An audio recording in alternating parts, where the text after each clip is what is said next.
Pub आणि बारमध्ये पोलिसांकडून वसुली केली जाते असा मोठा आरोप रवींद्र धंगेकरांनी केलेला आहे। धंगेकरांनी पोलिसांचे वसुलीचे फोटो ट्विट केलेले आहेत। पब आणि बारमध्ये पोलिसांकडून वसुली केली जाते असं धंगेकरांनी म्हटलेलं आहे। धंगेकरांकडून पोलिसांचे वसुलीचे फोटोही ट्विट करण्यात आलेले आहेत। तर आताची महत्त्वाची बातमी आपण पाहतोय। पब आणि बारमध्ये पोलिसांनी वसुली केली जाते असा मोठा आरोप रवींद्र धंगेकरांनी पोलिसांवर केलेला आहे। धंगेकरांनी त्या संदर्भात एक ट्विट केलेलं आहे।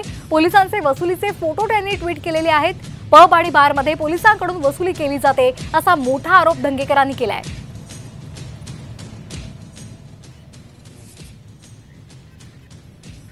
तर धंगेकरांनी पोलिसांच्या वसुलीचे फोटो सुद्धा ट्विट केलेले आहेत। धंगेकरांनी ट्विट करत पोलिसांवर गंभीर आरोप केलेला आहे।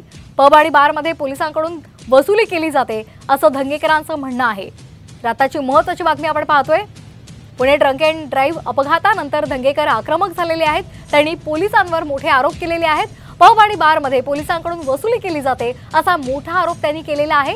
त्याचबरोबर त्यांनी वसुलीचे फोटो सुद्धा ट्विट केलेले आहेत। या संदर्भात अधिक माहिती घेऊयात आमचे प्रतिनिधी सागर आव्हाड यांच्याकडून। सागर, पोलिसांवर गंभीर आरोप केलेले आहेत रवींद्र धंगेकरांनी, त्यांनी त्या संदर्भातलं ट्विट केलेले आहे। क्या अधिकचे अपडेट्स आहेत या संदर्भात?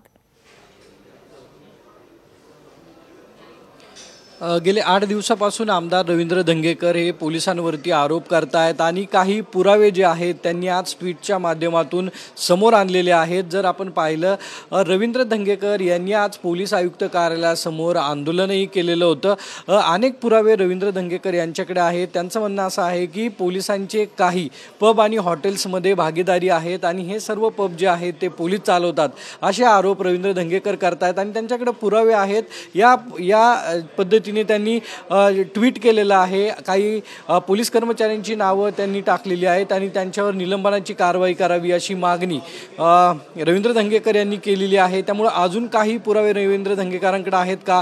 पबमध्ये कुठल्या पोलीस अधिकाऱ्यांचे भागीदारी आहेत आणि कशा पद्धतीने पब असतील किंवा हॉटेल्स असतील किंवा अवैध धंदे असतील त्याला पोलिसांचं अभय असतं, या संदर्भात रवींद्र धंगेकर ललित पाटील प्रकरणापासून समोर आणण्याचा प्रयत्न करतायत आणि हा सर्व प्रकार त्यांनी ड्रग्स कनेक्शन पासून आतापर्यंत समोर आणलेला आहे। त्यामुळे अनेक पुरावे ते सध्या सोशल माध्यमातून ते समोर आणण्याचा प्रयत्न करतात। आता पोलीस आयुक्त या सर्वांवरती काय कारवाई करतात हे पाहणं महत्त्वाचं ठरणार आहे। श्वेता, अगदी निश्चित धन्यवाद सागर आपण दिलेल्या सविस्तर माहितीसाठी। तर नेमकं धंगेकरांनी काय ट्विट मध्ये म्हटलेलं आहे पाहूयात ग्राफिक्सच्या माध्यमातून।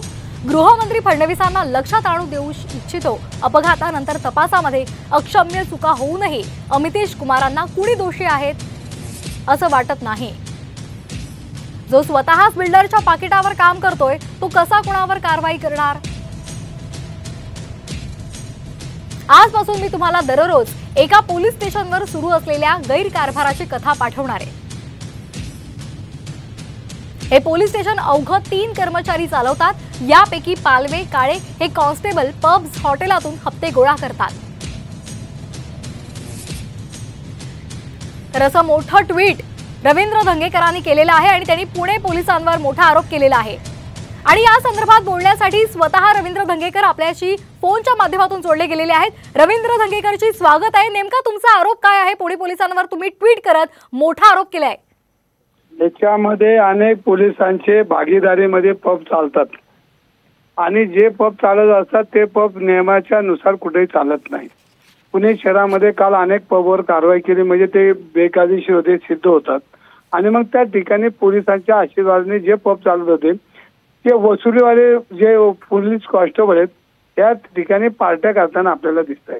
म्हणजे याचा अर्थ की पोलिसांच्या आशीर्वादाने चाललेले घोरच धंदा हा आपल्याला दिसतोय आणि याच्यामुळे अनेक प्रकार पुण्यामध्ये होतात। हे एकच आमच्याकडे आम्ही अनेक ट्विट करणार आहे। जोपर्यंत कारवाई होत नाही तोपर्यंत सगळ्यांची ट्विट करणार आहे, ही आमची सुरुवात आहे। पण याच्यानंतर जे जे येतील ते आमचे पुरावे असतील आणि आयुक्तांनी जर तपास अधिकाऱ्यावर जर गुन्हा दाखल केला नाही तर आम्ही सातत्यानं पुणेकरांचा आवाज आज रस्त्यावर आणि तुमच्या माध्यमातून दिसेल। अगदी रवींद्र धंगेकरची तुमच्याकडे आता किती व्हिडिओज आहेत? कारण तुम्ही म्हणताय हे वसुलीबाज पोलीस आहेत, त्याचबरोबर ही तर सुरुवात आहे असं तुम्ही म्हणताय, तर तुमच्याकडे किती पुरावे आहेत, कोणकोणते व्हिडिओज आहेत आणि तुम्ही या संदर्भात देवेंद्र फडणवीसांची भेट घेऊन त्यांच्या समोर हे पुरावे देणार आहात का? याची पुरावे द्यायची काही गरज नाही। ज्यामध्ये गुगल मॅप जरी आज काढला तरी मागील कित्येक दिवसाचे पुरावे पोलिसांच्या हाती लागू शकतात। दीडची परवानगी मग 4 वाजेपर्यंत पब चालतात कसे, हा महत्वाचा मुद्दा आहे. त्याच्यामध्ये नियमांमध्ये 18 ते 25 वर्षाला कोणाला जाता येतंय का, किती त्या ठिकाणी मत विकलं पाहिजे, किती लोकांची तिथं येऊ शकतात, किती लोकांना मत देऊ शकतात, याची कुठली पोलीस यंत्रणा किंवा जी शासनाची यंत्रणा त्याच्यामध्ये नाही.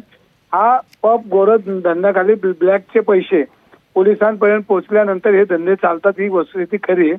आणि त्या वस्तुस्थितीला धरून हे वसुलीवाले लोक आज तुम्हाला जो ट्विट केला त्याच्यामध्ये दिसत आहेत.